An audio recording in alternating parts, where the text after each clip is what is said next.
Well, looky who shows up this week following a little step in the arena vacation. That's right, fans. My co-host Edgar Burgos cheated on us with another podcast during our 2-week break. We'll tell you all about it on the other side of this intro.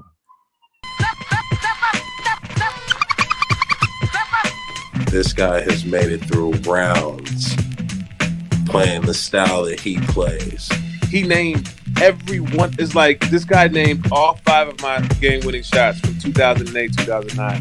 I played with two of the most exciting players ever to play the game, Allen Iverson and Vince Carter. I'm Bobby C. He's Edgar Burgos, and this is Step in the Arena on the Cruise Control Podcast Network in collab with Hard to Guard Media. Thanks for tuning in on Twitter. As always, we appreciate the likes, the shares, the downloads, whether on Twitter, YouTube, Apple, or Spotify, wherever you are at this evening. Thanks for being there, listening, and watching to Step in the Arena. Ed, what do you have to say for yourself, my friend? Because I hear about this seat at the table, but I don't see a seat for myself or our awesome producer, Randy Cruz. No, it was cool, man. We did that 2 weeks ago, and then last week we took a week off. But now I'm happy that we're back. I want next week when we're back on, I want to see a new open. I think we've had enough guests where now it's time to put some pressure on Randy for a new open.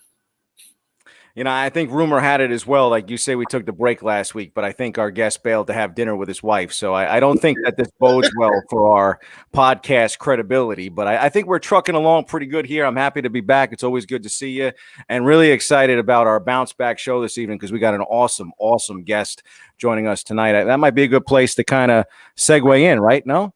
Yes, I agree. All right. How about once a Knick, always a Knick? Our guest this evening is former NBA star and enforcer, Charles Oakley. Oak, how's it going? I'm good. Oak, my favorite guy. One of my favorite people. My guy. Look, what's going on? I'm just chilling, man. You know, I'm just finishing up my book. You just said enforcer. That's what the name gonna be, the last enforcer in the NBA. So it's a good name for a book. You know, Oak, when Ed hits you up, you know, requesting to come on the podcast, at a certain point, are you just like, all right, enough, Ed, I'll come on? Nah, you my guy. I don't question nobody. I've been around with someone, you know, like I said, on your journey, your life, career, NBA, whatever, you know, you was doing, a little guy, someone to help you, this and that. I never forget the people who helped me. And I know he was a big part of New York, and, you know, he had a tough job, and everybody who work at the Garden have a tough job. But I'm a straight professional. Everybody, you know, really don't know me. But the people around me, they see my body at work, what I do night in, night out. That's what matters. Ed and I are excited for the book, man. Really excited to see that project. It's going to be a book that you can't hold with one hand. You're going to have to hold it with two. We talked to Frank. We had Frank Isola on a couple of weeks ago. And okay. He was telling us a little bit about working with you on the book. Frank always got some jokes. Yeah, well, he got some jokes, but I got more jokes than him in this book. But it's gonna be a good book. Just a lot of life stuff happened, good stories, and just it's something the world need to see, hear, and read about. And once they start reading about it and see it, probably gonna be a movie after that. After that, you know, life is let it go. Oh, when did you feel like when did you think about like when you wanted to write a book about yourself and like your whole journey? I've been trying to get the book done for the last at least 12 years. I've been through that journey, going to meet different, Simon, Susan. I just been through all the formats of like doing a book. You go meet all the people who can put you out and tell you this and tell you that. We can give you this and can't give you that. So Amazon Prime, and they had a book division, and they stepped it up, and here we are today. And hopefully we turn it in next week. Hopefully we can pre-sale by June and be out by August or September. So we round the corner. Is there a chapter on Edgar Burgos in the book, Oak? It's a chapter. You got to read it. No specific, person, but it's gonna be a lot of things, a lot of good stories. I mean, stories that people won't believe. They gonna say, this should have been out when Spike Lee was shooting movies. But it's never too late. In this universe, it's never too late. And now when this book come out, people gonna see that, wow, I've been through a lot, so have a lot of other people, but the way I went through it. I'm sure the fans will be excited to see if you kind of tell the real story of what's going on, maybe with James Dolan. I don't know if you saw the news today on social media, but Patrick Ewing, apparently nobody knows who he is at Madison Square Garden. Well, that don't surprise me. It's a plantation over there. If you ain't doing the work for them, they don't respect you. That's all I can say. Spike, Patrick, myself, other people, fans. It's just a disrespectful situation over there. And he keeps saying he hired a lot of minority, but you don't respect him. You hire me because it's good for the job. It makes it seem like you're trying to help people in life. But you keep doing the same thing to the other ones. So one hand don't wash the other hand. But the NBA, hey, the owners, the commission, somebody gonna have to step it up because they're gonna get out of hand like everything else, and then gonna be a big thing like it was in LA with Donald Sterling. And my thing with Donald Sterling, at least he was at home. But this same person in the Garden keep doing the same thing over and over, disrespecting people, and because he got a lot of money. That money, got a lot of money issues. I think they're gonna be like, okay, well, a lot of guys got a lot of money, but they get in trouble now. Maybe that gets lost in the shuffle this year, Oak, because the Knicks have actually been somewhat relevant this year. It seems like, fans not talking so much about those things. They're talking more about the product on the court. I feel good for Julius Randle for making All-Star because last year I was saying they didn't have an All-Star. So he made All-Star. So shout out to him. Thibodeau, Rose with the job they're doing, bringing guys in, bringing Derrick Rose in, All-Star, you get him for cheap. Who know how to play. I mean, you should, like I said, now it's like the car, just hold in the road, don't let it get off the road, and they should make the playoff. There should be a 7-8 seed in the playoff. I know second half of the season, other teams gonna step their game up, so it's gonna be a battle. It's not gonna never be easy. So I hope they're not getting comfortable because they're in the fifth place for the playoff. But now, everybody gonna be fighting because you got like 12 teams can make the playoff in the East. So it's never gonna be an easy game. So they got to come out every night to try to win when they can win. I was gonna say, like Thibodeau, he's like your type of coach. When he took the job, were you like happy for him? Did you guys communicate and you had like a quick conversation along with? I haven't had a conversation. I mean, I know Tiz. My thing, I just said, hope that with this young generation, that these guys, the way he coached, he had to slack up a little. He's the type of coach that real defined and knowing your role, knowing your job, and knowing the system that he wanted to run and special defense. And that's why the Knicks been playing. They've been playing better defense and giving themselves a chance on the offense end because you're gonna miss shots. But defense, just keep your guy in front of you. You're gonna have to give Mitchell Robinson a shout out and Noel for Clark and Miller. So they got some good pieces on the team. Hopefully that, they can gel in second half of the season to make a run to make the playoff next year, add another piece. And that's how they're going to have to build this team. I don't think no big-time free agent going to come in, so you're going to have to build through the draft and hope that the guys you have, you can get them better. Go ahead. No, I'm going to cut you off, Ed. Go ahead, hop back in. There's another team out in New York, the Brooklyn Nets, and they just picked up Blake Griffin. Do you think they have too much firepower now? I don't consider Blake Griffin a firepower. I think he's another body you would need when you want to go different lineups.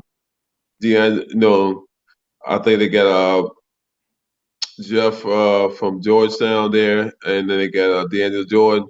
So they can play, Jeff at the 5, Griffin at the 4, KD at the 3, Kyrie at the 1 and 2, and Harden. So they're gonna have, and I mean they playing well. Even they bench guys playing well, and that's what you want to see because they gel. I know that when Kawhi Leonard went to Toronto Raptors, no one expected them to get to the finals and win it. And I think Brooklyn is in the same situation, how they gel. But they got some great players with KD, Kyrie, and James, guys who want to win, guys sharing the ball, and their role players been playing well. So. I was watching some of the game tonight against Boston. It's just, Kyrie just a beast. And James going to do his thing. But just, Kyrie engaged and going, ain't no stopping. As one of the greatest Knicks of all time, would it pain you to see Brooklyn win a championship before the Orange and Blue win one, Oak? That's life. I mean, I'm not a hater. You know, when you do right, things come right. So when you do wrong, don't expect so much good stuff. It is what it is. I feel sorry for the fans. We couldn't win one for 'em when I played in 93, 94, but they still waiting. They still cheering for the team. But like I said, it's 100 miles to go. You only got enough gas for 25 miles, so you can't get but so far. You got to walk the other 75, or either try to hope that somebody pick you up, give you a lift, and what Brooklyn did all the right stuff. I mean, they over the last 3 or 4 years, they got guys. They worked with them, got them better. They can either trade to get pieces, or they still on the team, and so they built their team through the draft. And Sean Marks did a great job over there. To land 3 top superstars in 2 years, that's amazing. And New York right here, Really? so really disrespect for New York, but you can't hate. Don't hate the game. Enjoy the game. Yeah, I mean, that's the thing as a Knick fan for me is, still I understand this year has been much better for them, but it's like, how it's difficult to still wrap your mind around the fact that we can't get KD, that we can't get Kyrie, that we can't trade for Harden, at least not yet. And it's hard to get excited about the moves, even though, again, there's been progress. It's just hard to get excited when you see Brooklyn across town and they've Right. never really had success the way the Knicks have in the past, be able to Right. do all of this. Well, I mean, they've been patient. Last couple of years, they made the playoff, 7, 8 seed, but they made the playoff. And this year, they probably go deep in the playoffs. And I guess they waited till they turn, and they did it the right way. They didn't try to just force guys over there, this and that. But my thing for the Knicks trying to get a superstar, you didn't have nothing to trade to get a superstar, so that wasn't going to happen. So if you'd have traded Judah Randle, R.J. Barrett, and you would have had nothing left on the team. Brooklyn has a solid 7 guys without the superstar. That's why they had to get 3 of them up, and they still have a couple of them on the. So you have to get something. You have to have something to give to the team that you were trying to get a superstar and a couple of players and a couple of draft picks. And in Brooklyn, they had that. I mean, Sean, like I said, to give Sean Mark credit, he played it to the T. Would you give one of your favorite people on this planet, LeBron James, would you say that they're still the favorites to win the whole thing again if Anthony Davis is healthy? Yes, no doubt. They still favor, and hopefully that AD come back. But my thing is, they should have kept either Dwight Howard, JaVale McGee, because last year they did a great job of blocking the middle, high percent. When a guy go 5 or 6, another guy go 4 for 5. They shooting 89% from the field. That help a team. I mean, they can dunk or lay up, and it's not a high. It's a high. Efficiency is great because they go. Like I said, Dwight played great last year. I'm surprised Golden State didn't try to get him. I'm surprised the Knicks. Because I think he only went to Philly with like $2 or $3 million. He should definitely be getting $10 million in this game today because he showed last year. He still got probably at least 3 years left in him. You know what I love, Oak? That I've been when I'm around it, but sometimes you laugh, you have a grin. Is when these guys call you Uncle Oak. Yeah. How's that feel? It feels good. I mean, they look up to me and they respect me, my craft, my body work, me as a person. I keep it real. I don't. I'm just glad they can look at me and like call me or talk to me or whatever. Uncle. Hey, that's respect. So some guys they don't say nothing to them, so at least they said something to me. So that's out of respect. Oak, a recurring theme here on our show is the fact that Ed every week just actually slacks off more and more, and it has to do with the background for him. I mean, we actually had in the beginning of this show, we had nothing behind him. Then he copied my curtain theme that I got going on here, and now tonight he's just back to square one.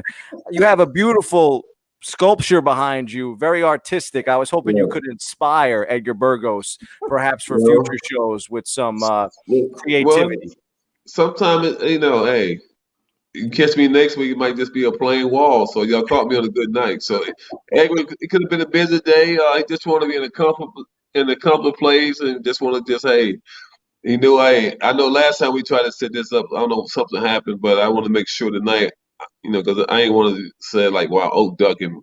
This my guy here. He always called me. He been there for me, so I just really respect him for what he always trying to do, and they're always positive. Yeah. So Bobby, when I told him you was coming on last time, he was like, "Oak, I need to interview Oak," and you didn't come on. And he was like, "You scammed me." I was very disappointed. Oak. Heartbroken, very much heartbroken, because Ed likes to tease these big guests, and then all of a sudden, like I said, maybe they go for dinner with their wife, and then all of a sudden there's no podcast. I mean, I know you put me in the big guest. I'm just a regular guest. I accept that, because like I said, when guys been true to me, I'll be true to them, and when they call me to help in any kind of way, I always try to do it what I can do to help them. So. See, Oak, I beg to differ, man. I mean, I think about obviously your story, and we talk about the book at the top of the show here. I mean, I think it's very interesting here in the month of March. I wanted to talk some college basketball with you because for a guy that ended up playing Division II basketball, you end up being the Division II Player of the Year, and you have this great NBA career. How challenging was it to prove to people that you could play in the NBA? It wouldn't have proved to people. I think once they draft me at a number like number 9 in the top 10 players, they knew I could do something. My thing was just keep doing what I was doing, just try to get better and learn the ropes for the NBA, what they expect out of you, and it's always hard work and determination. Know what you're doing. So I had all that locked up from college. My college coach was great, Dave Roberts. He's always a detail guy. He work you hard. And so keep you focused on what you should be doing, offense, defense. It wasn't easy. Like the system was kind of difficult. So when I learned that, and I said, well, NBA probably more plays and stuff, and exactly what it was. A lot of plays. You get your playbook like 100 pages. In college, you might have 10 pages. So it was a point of just like staying focused and just keep working on my craft. I mean, you might be able to write a book about that 85 team. I mean, you guys go 31-1 at Virginia Union. You average 24 points and 17 rebounds. Like I said, D2 Player of the Year, lead the country in rebounds at that time. I mean, those are some impressive stats, and I think something to be very proud of in terms of college career. Oh, no doubt. For a guy who couldn't really jump high with the rim. No, it was just it was hard work. Like a guy, when you build a house, you got to tear down the space, lay concrete, and all that stuff. So I have to put myself in that mode. Just always know I have to work. I'll work the guy in front of me, and I got a chance. I played the East West All Star game. I played in Hawaii, and I'm playing against all the Division I guys. And I'm just, I was already, good size. So it wasn't like I was like, afraid of the body to contact. It was just they went to bigger name schools. So I gotta tell everybody, I always like my chance, no matter what it is and who I have to go against. This what I do. I like the challenge. Oak, I was gonna say, when you was in Chicago and when you found out you got traded to New York, were you happy or sad about the whole situation? My thing is when you can't get something you can't control, you can't let your emotion take over. My thing is, hey, I still had a job. Just go show them, hey, they get the best of the deal. And, just go and show the fans that, hey, the Knicks got the best of the deal. And I'm going to play hard and bring emotion. I'm going to bring an attitude to the game, toughness. So that was right down New York, that's what they look for. Be focused and come out and play every night. No matter if you win and lose or draw, play hard and play with passion. So, Oak, you end up being all-rookie first team in 86. If you could flash back to back then, kind of give me an early scouting report on Michael Jordan. Did you think he was going to be the greatest, maybe the greatest of all time at that time? I mean, you go by practice, he's going to be great because my thing is practice. That's why the game became – he practiced hard than any other guy I ever been around and worked on his craft. So when the game came, it became easy. So I'm just glad to just get a chance to play. At first, I wasn't starting. I was on the second team, so I was like, no layups rule, buddy. So he was pulling up. That's why his jump shots got so good because he had to pull up and get the mid range. But no, he's a great guy. He did great things for the league, his family, I'm just glad that, I can call him a friend of mine.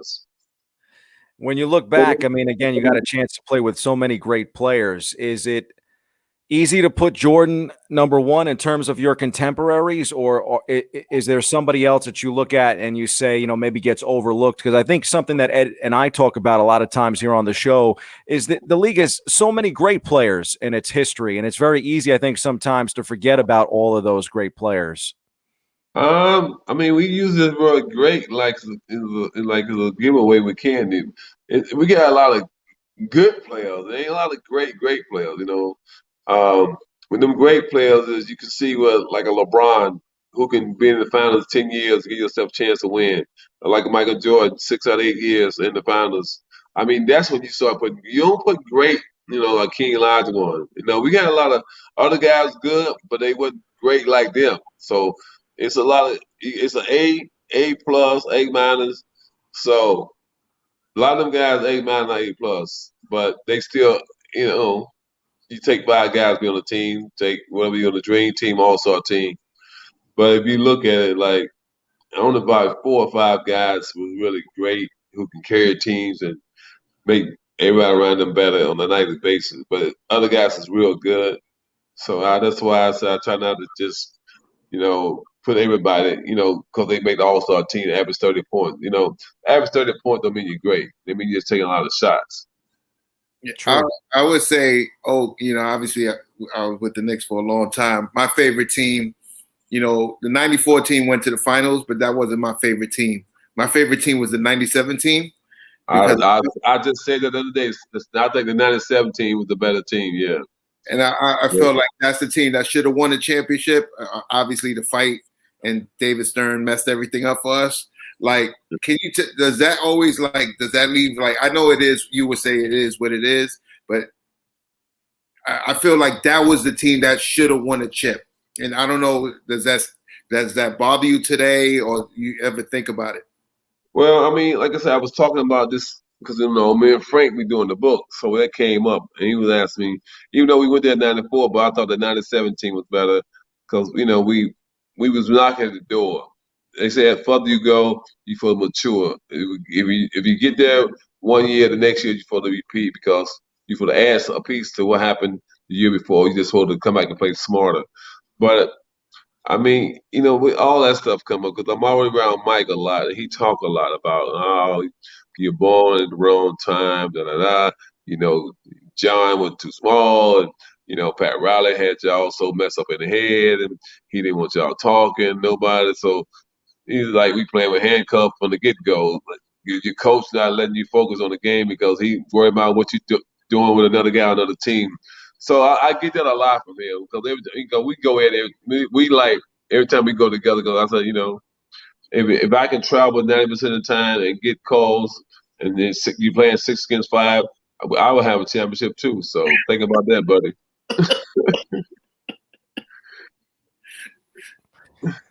Good, Bob.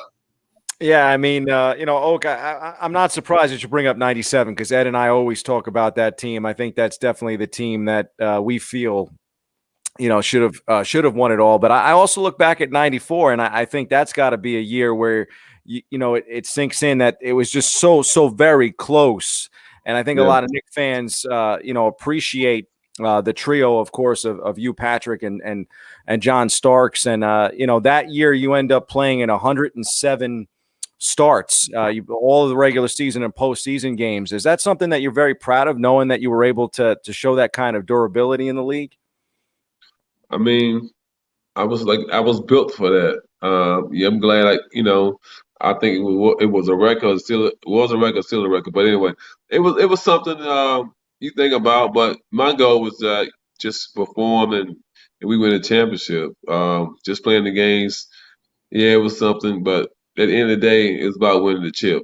So stats only good. Stats only good for somebody who just keep up with them. But when you win a championship, everybody know you win that. I think it's very Ed with his phone again. Um, I think it's very easy to look back at that team and again maybe Knick fans realize it's a missed opportunity. But I also tell people all the time that Rockets team was an extraordinary team and maybe even better looking back at it than in that particular moment when you look back at the lineup and the roster that they had.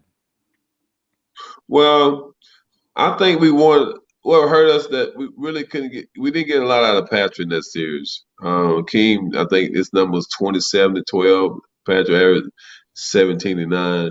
And when your best players, what we talking about, your superstars playing against another superstar, you for to count on one another. So when Keem averaged 27, he averaged 16, 17. We basically every game went to the wire 4 or 5 points.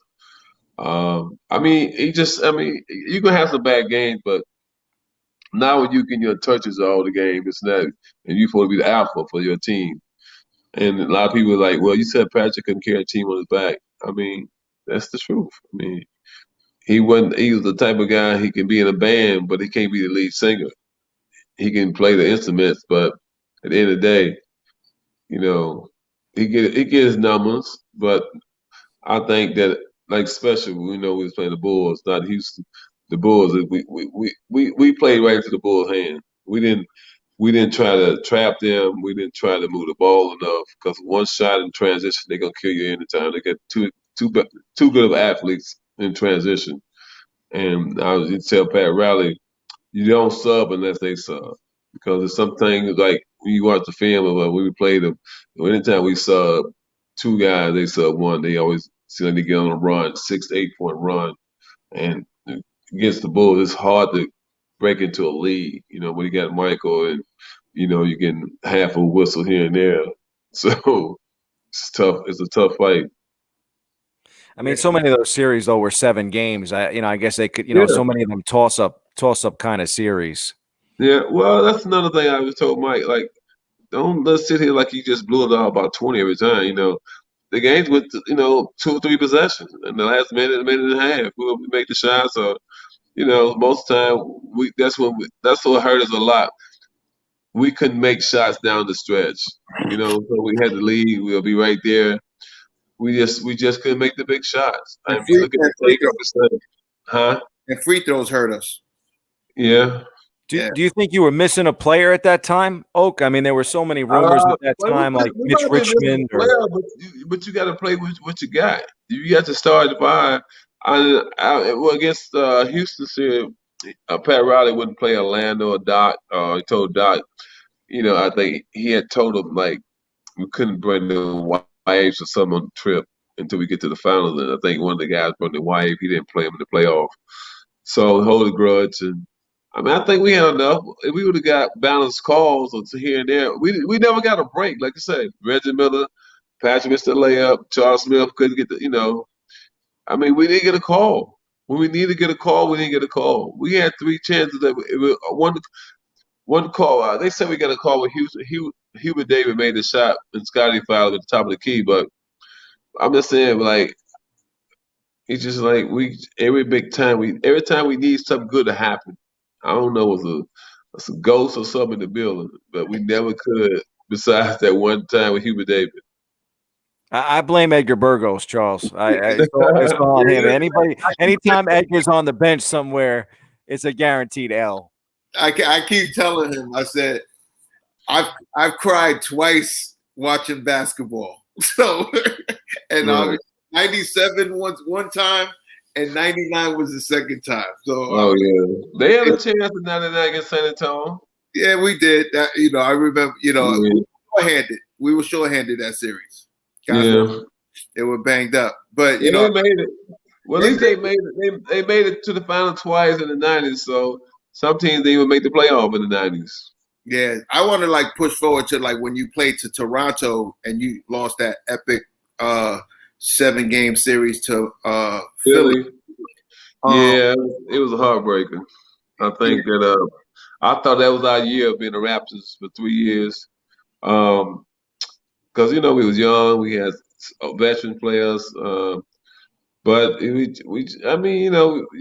the work, you got to put the work in to get it out. And I think that when we beat the Knicks and went to Philly, we weren't prepared enough. Even though we won the first game, up 12 in the second game, they went back and forth. Then Vince went to the graduation, and it was right there for for the take it. But like I said, we it just didn't happen. That game really went to the wire. It was amazing that all the games went to the wire.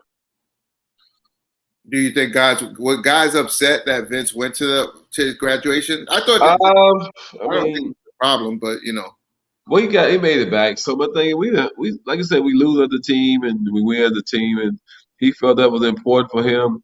You got to take care of yourself first, and so like I said, ain't like we got blown out. We had a chance to win. That was the most like, okay, could we keep the game close or could we win? Well, we was right there to the end. So I mean, it's just like somebody had to go to their parents' funeral or something. And he had to go. He had to go. What was it like mentoring Vince Carter and Tracy McGrady? Oak. It wasn't hard. They was eager to learn. Tracy was there the year before Vince got there, and Vince was just hot out of college. He didn't know what he was going to do in the pros. But when you have a lot of veterans telling you, "We got your back," you don't worry about nothing. Just perform every night, show up to play. We gave him motivation, and he could jump high as to the top of the backboard. So with that, and people keep telling you, Vince, yo, man, this your team. Do what you want to do. We got your back. So we was encouraging him all the time, and he put 2 and 2 together, got 4, and never looked back. Was it kind of cool to know that you had a whole country that never had basketball that they supported you? Well, it was a hockey town. The Maple Leaf. They won like 8 championships back in the 40s and 50s, and they haven't made that transition to basketball. They were just going because it was new. They wanted to get the feeling. But Vince Sanity came in, changed the whole game. He took that country and put it on his back. And he also ruined the dunk contest too, Charles. It's never been the same since. Yeah, well, hey, like I said, he put the country on his back. I told him last year when they put a statue, it should be Kawhi Leonard and Vince Carter facing one another. I would like to see them play one-on-one. Who would you take? Ooh. I would take. I would probably take Vince in one-on-one. Yeah, Vince had some stuff. One leg, he fade back. He was like a Mike and Kobe, but he didn't have that tenacity. He didn't have that. I'm gonna pull your eyes out every night, But he was a great player, but he didn't have that. If he would have had that, we probably would have won a championship in Toronto. Do you think Frederick Weiss would agree? Huh? I was wondering if you thought Frederick Weiss would agree. I think he's buried somewhere underneath that poster that Vince Carter had in the USA basketball. That classic dunk that Vince had. What is on the Dream Team? Not the Dream Team, the Olympic team. Yeah, Olympic team. You talking about when he jump over the guy? Yeah. Oh yeah, he can fly. Only 2 guys did that with him, Clyde, and somebody else. Clyde could jump back in the days. Clyde Drexler when he jumped on the guy. But did you think? I was gonna say with Tracy McGrady. Did you think like when McGrady left? Do you think if he would have stayed, you guys probably would have won the chip? Oh man, I think yes, because we would have had 2 prolific scorers, 2 athletic guys. A 2-3, you could switch and probably play 3-4. I mean, when you got length like that, and Tracy was a good defender. Vince was okay, but for scoring, both of them can get their own shot. Both of them can make shots. And with Butch being a great coach, putting them in positions at all time for to succeed in their game, it was been lights out. Who won those one-on-one battles? I don't know. It could be 35-36. They was neck to neck, but it was good to see 2 young guys, to have that type of skill and wanted to get better. And I talked to both of them after they left, and they say was nothing like Toronto. I mean, no other place was like Toronto. Not saying Toronto was all this and that. It was just saying how the guys pushed them, wanted to see them do well. The other team was just lax days, and sometimes you get pushed. Now you go somewhere else, and they ain't pushing you. You fall back to your old self, and both of them still like on the court, this and that. But I think if them teams would have pushed them like we did in Toronto, they probably could have had a chip in Jersey, in Orlando, or maybe Houston with Tracy. Oh, you end up playing with Washington in 02-03. Did you ever think at that point that you would play with Michael Jordan again? No. No. I didn't think. I thought when I retired from that was it. Then MJ, we had played ball all that summer together in Chicago, and just he's coming back. So it was always a basketball game. And I didn't go to I didn't go in September, October. I probably would have joined them in like November after the season started. And he called me. I'm like, sure, I'm in good shape already. I always keep myself in shape just in case back then. I still keep myself in shape now, but probably not basketball shape, but I probably go down the court 20 times. So I know in this day and game, it ain't about you gotta be in great shape, just go up down the court. But nah, it was like, went to Washington, had a good time. We a lot of young guys, but we fought our way through it. It was a learning experience. Yeah, I mean, that actually leads up to my two follow-up questions because I was curious how hard it was for you to step away from the game in 2004 because you were in Uh, such good shape. it wasn't hard. It was, when they don't call you or you don't go to training camp, that's when you got to make the go do what you was doing and try to find some other skills, do this, do that. So then I start cooking more. I start doing myself, trying to, stuff off the court, just going to the shelters, homeless, just showing love. I was always doing basketball camps, just trying to change my whole demographic and show people I can adjust after the NBA, and I'm going straight up. I'm going straight up, not straight down, and just keep going up. Yeah, I mean, the second follow-up there was just, it's funny because I think we could probably have a show behind the show here at Step in the Arena because Ed and I, our pre-production meetings are crazy. But we were talking about back in 07 about how you were making this NBA comeback. How serious were you at 44 years old in 2007 about maybe coming back to the league? Because there were several teams, including the Knicks, that were interested in having Charles Oakley on the roster. Well, they didn't call me, so I know I was in shape to come back. No, it was and I guess people had seen me play. I was playing a lot, like in Vegas with the guys, and then everybody like, you can still play up and go up and down, because you playing 4 or 5 games and going to 8, So I thought I was ready, but like I said, I really didn't get a call, so I didn't fight it. Just you always can throw your name out there and see them at a bite.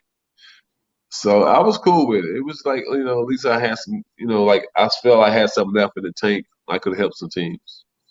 Yeah, one of the things that I love about you is that that you should get more recognition for is your business mind. You've when you was playing, you had car washes and you always had a business mind, but you never you talked about it in the locker room much. I just want to talk about what made you know back then while you was playing that you needed to have a business after your career was over and build from there. Well, they said always prepare for a rainy day. And I think my friend in Cleveland, like Nate Gray, when I was a kid growing up in Cleveland, playing basketball, and this other guy, Clint Smith, if I heard of.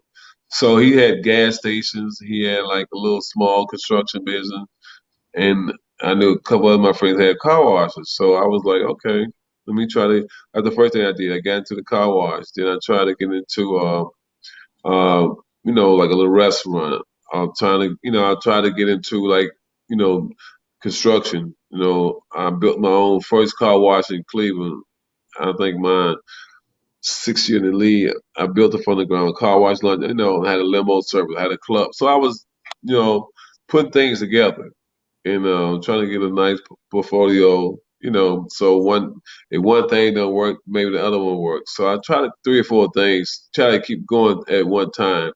And like you said, it's hard to be successful in everything, but everything health is on. So it was just, I had an uncle coming up in Cleveland back in the 70s and 80s. He had like 10 gas stations, and I know for a black guy back in them days, you would never expect him to have 10, like 8 or 10 gas stations and this and that. So yeah, he got lucky, hit the number. He had a barbecue place, so all that stuff, and then the food. My food skill was just always crazy, and that's what I'm doing now a lot of giving back to charity and especially like Skid Row, Nashville, these big cities who got these shelters and stuff. So I just try to, not just, say I'm gonna do everything for myself. I like to see people happy. So that's why I do all the cooking events.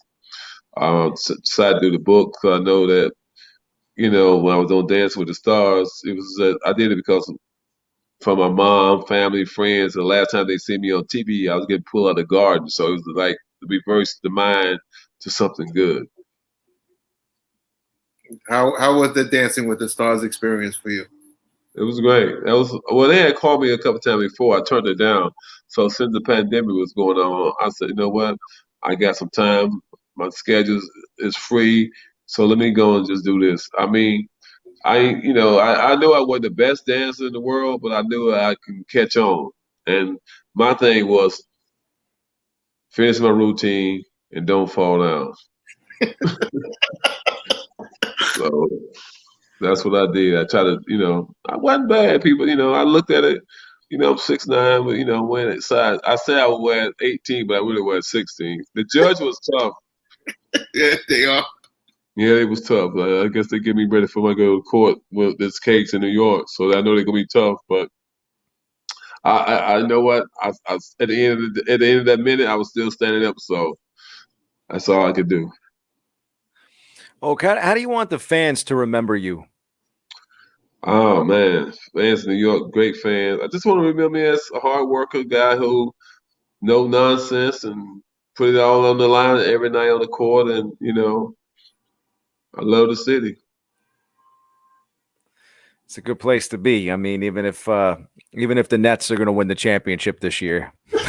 Well, hey, like I said, if you get the best team, that's when you have a chance. When you don't have the best team, you don't have a chance. I mean, I just hope Knicks can get back right. I don't wish no bad luck on them because I was part of that team back in the '90s, and then we need to bring that type of ball back. I know they take a lot of threes now, but just show the fans that hey, we're gonna play hard every night and give ourselves a chance, and the fans will give you love. As long as you go out and compete, and when you off, if you miss 5 or 6 shots, do something else. You hear the fan be like, if all you can do is score, and if you ain't scoring, the coach need to take you out, this and that. No, I mean as a ball player, when you should know. But some guys just get like, selfish. When you get selfish, it don't help the team. Yeah. Oh, my last question. You've been around Mike as a businessman, and obviously you've seen LeBron grow up to be a great businessman. Like, you talk to both of them. Like, are they similar as far as like similar minds as far as business and and life and how they look at things? I mean, they're different. I mean, Mike different, LeBron different. I can't say they similar. I don't think it's say they're similar. Both of them is great. They great athletes. They great ball players. Probably the best 2 players to play basketball. For us, LeBron is, he do a lot more social justice. He do a lot more in the community for us. Like he built a school and he really go to bat for situations. And MJ more laid back and just let his body work show. But like I said, I take my hat off to MJ. He said enough is enough, and he stood up and donated $100 million to the situation was going on in social justice. But I think that when he bought the Bobcats and he got the Nassau team, his brand, Michael Jordan brand with Nike just over the top. He got a lot of stuff going on. So if he's not doing a lot in the community, but he creating jobs because he buying stuff and people, anything you buy to operate, somebody got to work. So they got their whole different. They got their different ways of doing things. But at the end of the day, how can you knock two guys like that over their career and what they had done on and off the court? They've been over the top. You know, Oak, when I was watching the All-Star game this past week, I get nostalgic. You know, I think Randy and I were talking about it, you know, about those special All-Star games in the past. And I think the image that will always stand out, you know, of course, not just the finals for the Knicks in 94 and the great playoff teams, 97, but is that great All-Star image of Ewing and Starks from 94. I think it's just a great photo and one of those classic pictures that most Knicks fans would really like to have up on their wall. Yeah, I think that I don't know if that 70-some Knicks had 3 players on All-Star, but it was yeah. I got voted on late. John and Patrick had made it. I think they brought me in as a sub for Alonzo, but it was just great to be there. I know in my career I was not going to do it. I never got in by because you know Mikhail, Barkley, a few other guys in front of me. You know they had more. You know scored. They probably scored more. They more like made more to the lead than me. I think that I worked harder than anybody. You know, but I didn't let that get me down. I didn't just play the game to make an All-Star team. I would have a championship any day than be an All-Star team. So I'm just glad I got a chance to play and get the feeling. You know, I put the work in, and you know, playing 18 years, and you know, the goal was to win a championship. All-Star game be great for records, but you know, the championship is the most important thing. Just one ring. So I didn't get it. Well, in my mind, Oak, you definitely deserve to have that jersey hanging in the rafters at the Garden. Definitely one of the greatest to ever wear the uniform. I appreciate it. Well, when that stuff happened in the Garden with me, and we had a meeting, and that came about in a big way. Oh, you know, we retire your number against Indiana. About 2 weeks later, this and that. You sit front row. And I'm like, I rather see my flag. I rather see my number outside with the flag. You know, United States American flag. I'm starting the Garden because what you done to me is, you know, why you want my jersey in here? You don't want me in here. So I don't mind getting cold. Yeah, let me fly outside. I believe one day it will happen. You know, hopefully, you know, we're still young enough to see it. Right. You know? But that's the goal. So, you know, I think it's gonna happen eventually. Well, I think if Bernard King in the Hall of Fame is not up there, it's ain't gonna be tough for someone else to go up. Yeah, my thing is like Bernard King for me. I mean, obviously I was young when he played. He's not a Hall of Famer for the Knicks. He had 2 good seasons with the Knicks. Great seasons. Doesn't make him a Hall of Famer with the Knicks. I wouldn't even retire his number because he had 2 great seasons with the Knicks. That's it. But if you're a Hall of Fame, you're a Hall of Fame. I mean, exactly. If you ask him which team would he want to go in the Hall of Fame, he probably said the Knicks. But they haven't treated him right. But you let somebody jerk you around, they can always jerk you around. So he been a jerk guy because he don't stand up. You know, when you look at his documentary, what happened to him when he was in Louisville. I mean, Tennessee. Was it Tennessee? Tennessee. Yeah, and you go to his mindset. He's from Brooklyn.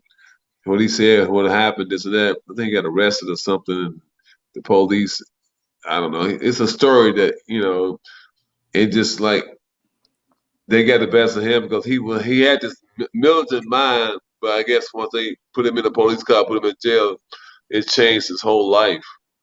So I don't know. I told him after the incident happened, I seen him at John Stark's dinner. And I'm like, why did you go sit beside this man after this happened? He said, well, my wife wanted to go to a game. I said, you know what?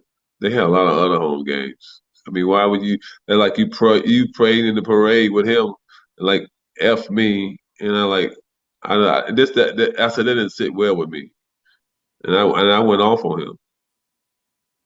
I told him like, you know, you don't do that. You know who you're dealing with. You ain't gonna get away with that with me. So I had to let him have it. I said, I don't play games. I can see why the title of the book is what it is, Charles. Nah, it's real though, man. Hey, when you get that book, I'm telling you, this book might sell 5 million copies in 6 months because it's gonna be so hype. Are you talking about June, July, June or September? Probably, we gonna should be pre-sale. Hope we can sell 1 million pre-sale. But I'm saying the book should be out no later than August or September. But I'm saying the stirs in that, what happened, how the police is threw me in the car and drive me around for 4 or 5 hours. It's just crazy. You got a good person who helped you write it, Frank Isola. So yeah, and so it's gonna be a different book like nobody ever wrote before. So hopefully that we can do a movie of it. That's gonna That be would be hype. awesome. Yeah. I think that's a good place too for us to wrap, Charles. Top 10 in rebounds per game 5 times between 87 and 1994 All-Star and NBA All-Defensive First Team that year, 18 years in the league. The Oak Tree, Charles Thank Oakley, you. everybody. Appreciate the time tonight. You're the best. No problem. Thank you, sir. Brother. Sorry about last time, but we got it in. Yes, we did. All right, guys. Appreciate you. That was an awesome interview, Ed. I think it makes up for taking this for 2 weeks. I try, man. I'm sorry, I appreciate you. I try, I don't know what else to say. Even if the backdrop for you tonight is as bad as it's ever been, I appreciate you. There's lights coming around you. I know if you listen in audio style, you don't see all this, but hop on YouTube, check it out, because Ed is it's like wearing sweatpants to work right now. This is the equivalent. I'm gonna switch up. I'm gonna cover it like this. No, that was really super awesome tonight, and obviously, Oak is the best. Like I said, I really.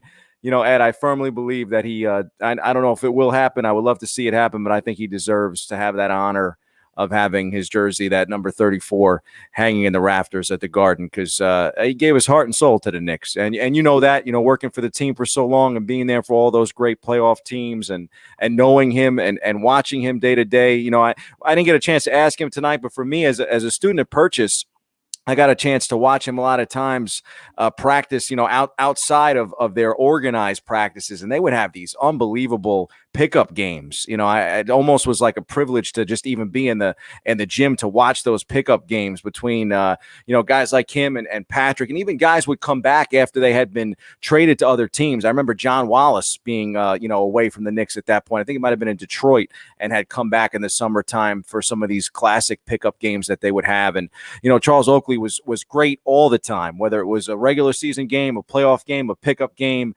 He was as good as anybody in that era, especially defensively and rebounding the basketball and doing all the little things that maybe other players might not want to do. I know that all the love for the scorers, but Oakley did a lot of the things that might not show up in the box score like the points do. But what a great player! Yeah, my thing is like he was able to play with Mike, like you say. He played with Patrick. He played with Vince Carter, Tracy McGrady. I mean, he's played with some of the best players ever to grace a court. So he definitely has a story. I'm definitely looking forward to the book. I'm excited for the book. I'm pretty sure it's going to be controversial. So it's going to be good. Yeah, he does. He definitely does not hold any punches when it comes to answering questions. He'll give you the. I told you. Yeah, he'll give you the full court press, as they would say. And not surprised by some of his remarks tonight. I think there's merit to some of them. I don't think he's out of line. I think it's very interesting to see sometimes what goes on at the Garden, and it's not like it's something that's just coming from insiders. I think even some of the fans have been privy to some of those types of things that go on, and I'll never understand it, even not as a non-media person, as a fan, as a Knick fan. I don't understand totally what the vibe is sometimes at the Garden, and it's never changed whether they've been good or bad. It's kind of been the same vibe at MSG regardless. Yeah, I mean, eventually, I keep saying I'm hoping it's going to change as far as like, the way some people treat some people. I think guys like I told you, I'm a big Tibbs guy. I stand with Tibbs 100%. I stand with Leon and Wes. I think it's a start. Those guys are good. It's just trying to get the right players and just have good people around, to keep building the program, and then they'll be fine.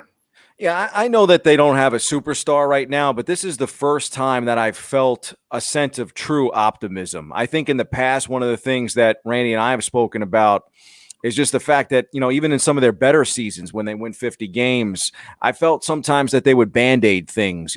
They would sign veterans and get maybe the last ounce or two out of them. And it was fun and exciting, but I never had the impression that they could win an NBA championship even when they were at their best, let's say in the last 15 years. I really feel that once that core group of Patrick, Charles, and Starks, and then of course maybe the next wave in Houston and Sprewell, that last little bit of championship pedigree that might have been there. Once they were gone, I've never had the sensation that the Knicks could win it all since. I actually disagree. I actually believe the year the Knicks won 52 games With Melo? With Melo and Amari, I felt like that was a championship team. Obviously, they lost in the second round to the Pacers. But I think epic series. I think if that series would have went, they would have played Miami in the Eastern Conference Finals. They would have had a good shot to beat Miami. It hasn't been the same since. I get it why guys like Randy would be so optimistic. I just don't try to get too high because I've seen it before, and I'm not gonna go crazy on Twitter like as a Randy would do or some other guys would do and be like, oh my God, okay, they won a game. All right, cool. They're improving, but I'm not going to go crazy. I have to see consistency. I have to see it for a couple of years and then that will give me hope compared to just having one good season. Obviously we have a good friend, Anthony Donahue, who goes crazy after every victory.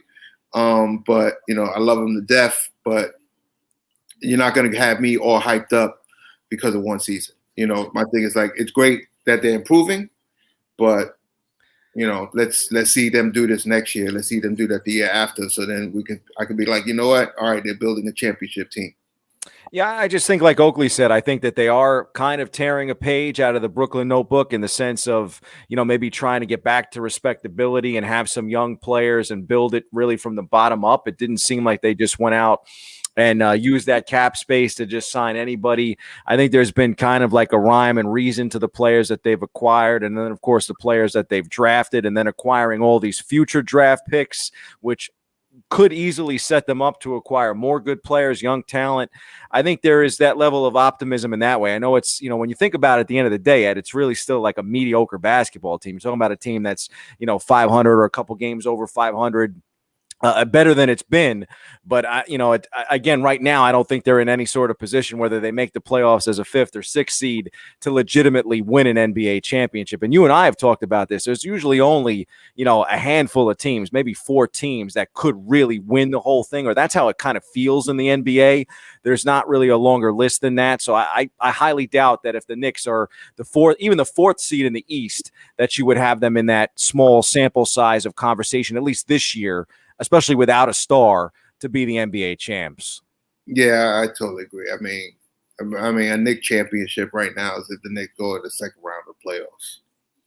That's a championship team. So that's the fans going crazy. Oh my God, we go second round. Next year. Then it's about NY. We know what NY stands for. NY stands for next year. So it is what it is. Well, I don't want to be Debbie Downer and close on that, but again, I'm hoping that we can be a little bit more optimistic as we kind of, progress here with this Knicks team, and maybe Tibbs kind of keeps getting them in the right frame of mind to keep getting better, or at least maybe finish the season on a high note, make the playoffs. And if nothing else, I guess we have the Oakley book this spring to look forward to. Yes. I can't wait to read it. Well, I want to thank Charles Oakley for being on the show with us tonight. And again, we want to thank all the fans for tuning in, and appreciate Edgar Burgos for booking Mr. Oakley to join us, even if he is cheating on us with other podcasts and taking breaks periodically here. We're happy to be back on Step in the Arena, and we expect to be back next Thursday night with another great show. Next Thursday, we got 2 great guests coming. I'm taking off next week. Forget you. We got 2 great guests coming. You cannot leave me by myself. Go ride your motorcycle early. We'll be back next Thursday at 9:30. All right, Randy, cut it off, man. Cut it off. That's it. Step in the Arena. We'll see you next Thursday night.